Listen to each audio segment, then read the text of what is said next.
Hey everybody, this is EternallyPrussian again, here to finish up the primaries with some of the miscellaneous stuff and maybe other things I forgot to mention.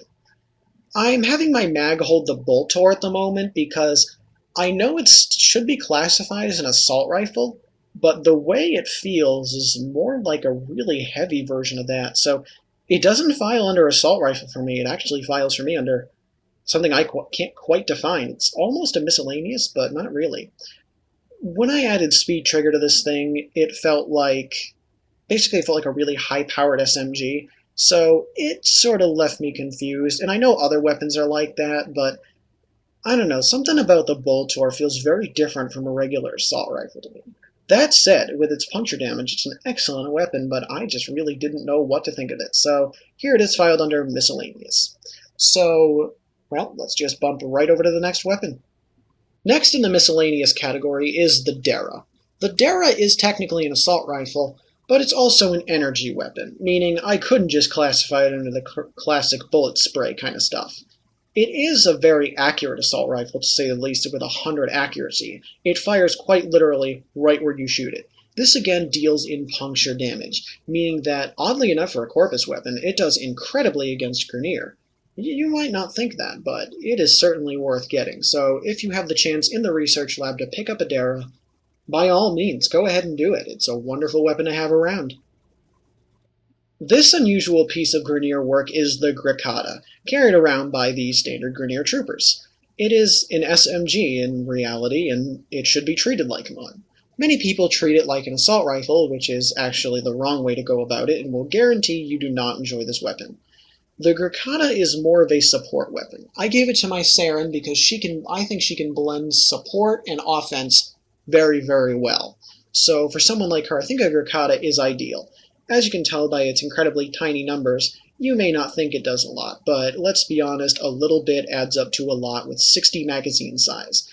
You're going to want to max out its magazine as soon as possible, and even with all of that said, I think it's still a weapon worth having in your arsenal, provided you have a couple slots open you don't really need to worry about. This is the Ignis. This weapon took me slightly by surprise. Now I see a flamethrower with only 10 heat damage and I think, so this is going to suck. I mean, what use is this going to be? I mean, it might be fun to spray around, but when I took it into battle, it did a lot more than 10 heat damage, I'll say that, and that's not even against infested. I've seen this thing light up entire rooms. It operates in basically a 20 to 30 meter cone that pierces through objects, through walls sometimes, and through enemies. So using this weapon against infested is pretty much your one-stop solution for damn near everything. Once you add a gas mod to this thing, not many infested are going to be standing in your way. So I definitely recommend this if you don't mind getting up close and personal, but you can still keep a fair distance, so you don't always have to get too close. Just expect to take some fire. No pun intended. If you've always dreamed of being a demo man, or you've seen little pill thingies go flying by and suddenly detonate, you've seen the Penta. This is a wonderful, wonderful launcher. It fires grenades almost like a grenade launcher in Team Fortress 2, though of course don't expect the same physics to apply. It deals impact damage by the grenade actually hitting its target, and blast damage by, well, it detonating around its targets. So I don't really know what I can say more about the Penta that hasn't been said already in my review of the Penta. It's a great weapon to have around, and it certainly does its fair share in blast damage. I'd give it to someone like a Vobin, because they can get a lot of use out of maintaining a little distance, but also dealing some nice crowd control damage. So if you're on a survival mission, the Penta is probably going to be your best friend. This is the Letran. It's a bit of a strange weapon. It's basically what would happen if you left a sniper rifle and an assault rifle in a room alone for a few hours, and they made a child. You'd have the Letran. It's a very accurate sort of, as I said, assault rifle, sniper rifle love child. It focuses again in puncture damage, and I'm really not sure what else to say about it. Granted, it's a good weapon, it's decent to have around, it's support, so you want to put it on something like maybe a sit back and battle Trinity, or a Warframe that won't be taking a whole lot of the front lines, but can still handle it.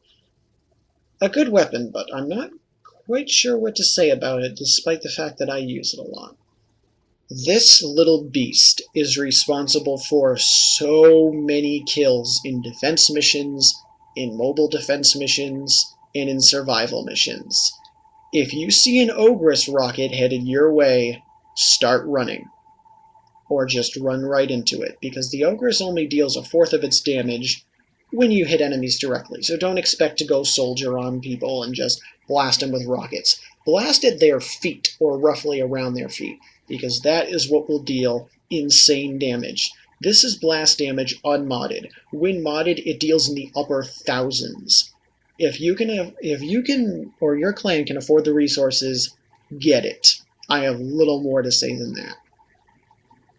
I'm sure all of you Rhino fans know exactly what this is. This is the Soma. This is a brutal minigun that has an incredibly high critical rate, a decent status chance, and by decent I mean decent for a minigun, and some pretty nice slash damage with some minoring in puncture. This is basically an infested crowd cleaner's dream come true. Slash damage everywhere, brutal bleeding, and even if you don't use it against infested, you'll find that people are just spurting blood left and right when you use this. If you're looking for a minigun, I'd be hard-pressed to find a better solution than this if you're not always a tankly character. What I'm holding in my hand right now is the mag, shall I say, is the corpus equivalent of a Gorgon. This is the Supra, a puncture-based minigun. If those words don't make the Grineer piss themselves in fear, you're going to give them a reason to start. Because this, once you add speed trigger, has nearly no wind-up rate, and will absolutely shred enemies. Be aware that it does have a bit of a slow projectile travel time, but that's nice when an enemy is coming through the door and they walk into a large wall of bullets. So keep that in mind, and actually when I say bullets, I mean it's an energy weapon, so it's a giant laser barrier you just set up. Pretty nice weapon. If you have the resources, which is 7 Fieldren and some other hefty materials, you might consider picking this up, especially for a character like a Frost or a Rhino. Last on the list, and more of a special mention than anything, is the Synapse. This weapon, I would say, is the infested equivalent of a flamethrower. This deals electricity damage in a constant stream. It also has a really incredible crit rate. So this is basically also the infested equivalent of a minigun, I guess you would say. It behaves a bit like the Soma, but beware that it has a limited reach, as it is a living organism that physically fires electricity. It's deadly, it's useful against Corpus, and also because of its standard electricity, add one mod to it and you can have just an incredible myriad of elemental attacks at your disposal. A weapon very worth leveling up that I sadly haven't been able to level up. So that's it for the Miscellaneous series, and I know Miscellaneous encompassed miniguns and all sorts of things, but they're too small to have their own category, really, so I just had to kind of show them all together in one video.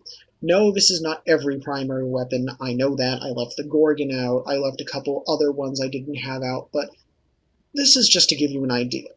So, up next, we're going to be doing the secondaries, and whatever we do there is whatever we do there. So, for now, this is EternallyPrussian signing out.